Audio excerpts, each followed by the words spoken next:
투자하면 제일 먼저 투자법을 배울 때 가장 먼저 배우는 것이 빨간봉, 파란봉, 즉 양봉과 음봉입니다.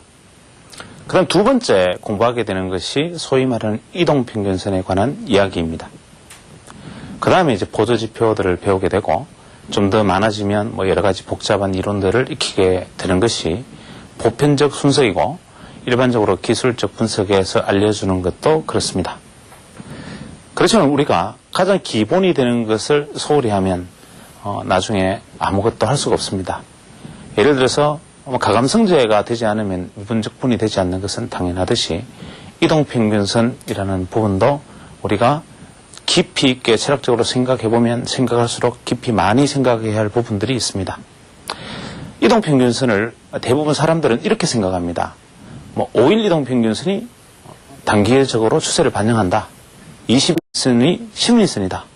60일이 경기선이다. 이런 식으로 얘기를 하거나 이동평균선을 며칠 이동평균선을 봅니까? 이렇게 얘기하면 나는 25일 이동평균선을 본다. 이러면 좀 멋있게 들리고 또 고수는 며칠 이동평균선을 본다더라. 이런 식으로 이야기를 합니다. 이것은 무엇이냐면 이동평균선이라는 것의 어떤 본질을 깨지 못하는 데에서 출발하는 이야기들입니다.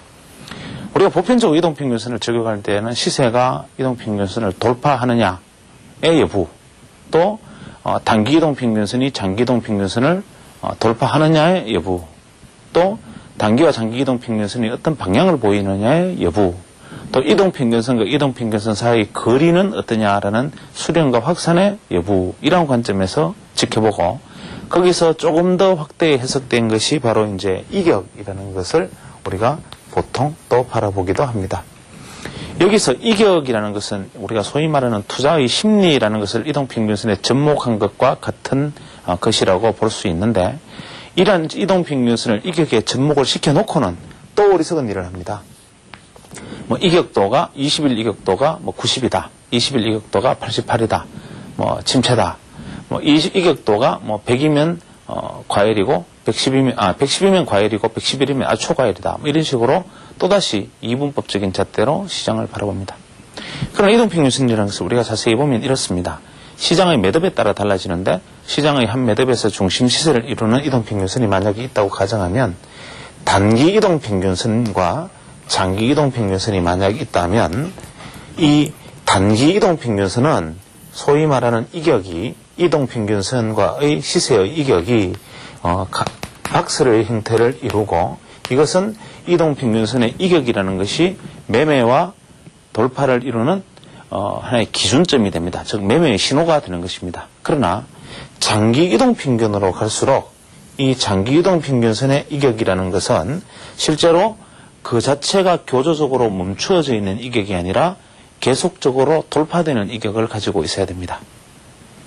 이 말은 무슨 소리냐 하면 단기일수록 이 평값이 단기일수록 여기서 말하는 단기라는 것은 5일은 단기고 20일은 덜 단기다. 혹은 20일, 5일에서 20일까지는 단기고 60일부터 240일까지는 장기다. 이런 의미에서 말씀드리는 것이 아니라 한 개의 시세의 중심값을 이루는 이동평균선 중에서 좀 짧은 이동평균선들은 이격을 기준으로 110매도, 90매수, 110매도, 90매수라는 것을 반복할 수 있는 지표로 활용할 수가 있다. 즉 단기 평값에 해당될수록 이 이동평균값이라는 것은 혹은 즉 이격값이라는 것은 그 이동평균값으로부터 상당히 기계적인 값을 갖는다. 그러나 중심 이평의 중심값으로부터 조금 넘어지면 넘어질수록 멀어지면 멀어질수록 쉽게 말하면 장기값이 길어지면 길어질수록 이 이격도라는 것은 고정된 값을 갖지 않고 이격도라는 것이 하나의 추세를 갖는다. 이런 의미를 말씀드리는 것입니다. 다시 이야기하면 시세의 중심값이 되는 이평, 예를 들면 현재 코스피의 경우에는 지난 3년간 30일, 최근 하락기간으로 치면 약 40일, 현재 하락기간으로 치면 30일 이평 정도가 중심값이 된다면 그로부터 좀 멀리 되어 있는 한 60일 이평 정도에서 이격이라는 것은 이격이 100, 105, 110 이렇게 돌파되어 가는 것은 하나의 추세를 형성하고 있는 시장이고 이 중심 시세로부터 긴 장기 이평값의 이격이 돌파되지 아니하면 그것은 추세가 마무리되는 신호다. 반대로 단기적인 추세의 입장에서 놓고 생각한다면은 이동평균선이 기계적으로 이동평균선 기준으로 110이면 과열, 90이면 침체라는 것을 적용하면서 시장 추세 안에서 매매의 도구로 삼을 수 있다. 이런 뜻입니다. 즉 다시 말하면 단기 이평은 추세를 말하지 못한다. 다시 정리하면 단기 이평의 이격도는 추세의 신호가 될 수 없다. 즉 추세를 알기 위한 신호로서 단기 이평의 이격을 활용하는 것은 엉터리다라는 이야기를 할 수가 있고, 반대로 중심 이평값보다 길어지는 장기 이평을 중심으로 이격이 확대되는 추세를 가지고 있으면 추세가 진행되는 것이고, 이격값이 확대되지 아니한다면 그것은 추세가 반전되는 것이기도 하며, 또 장기 이평값을 중심으로 기계적인 매매와 매수의 기계 매매 신호로 삼는 것은 반대로 엉터리와 같은 것이다 라는 말로 정리할 수 있습니다. 이해가 말로 하기에는 정리가 좀 어렵습니다만은 그림으로 이야기하는 것보다 이렇게 말로 이야기되어지면 이 부분을 각자가 한번 진지하게 화두로 삼고 한번 생각해 보시면 어떨까 생각 중입니다. 다시 한번 말씀드리지만 현재 코스피의 답은 장기 이평에서 이격이 확대되어지느냐, 장기 이평에서 이격이 축소되어 가는 방향이냐가 우리 시장에서 진입 시점을 가르쳐 줄 것이라는 점.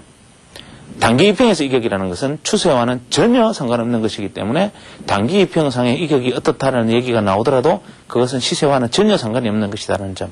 이 두 가지를 강조합니다. 시장에서 단기 이평과 장기 이평에 관련된 이격 화두로 삼고 다시 한번 생각해 보시기를 권유드리겠습니다.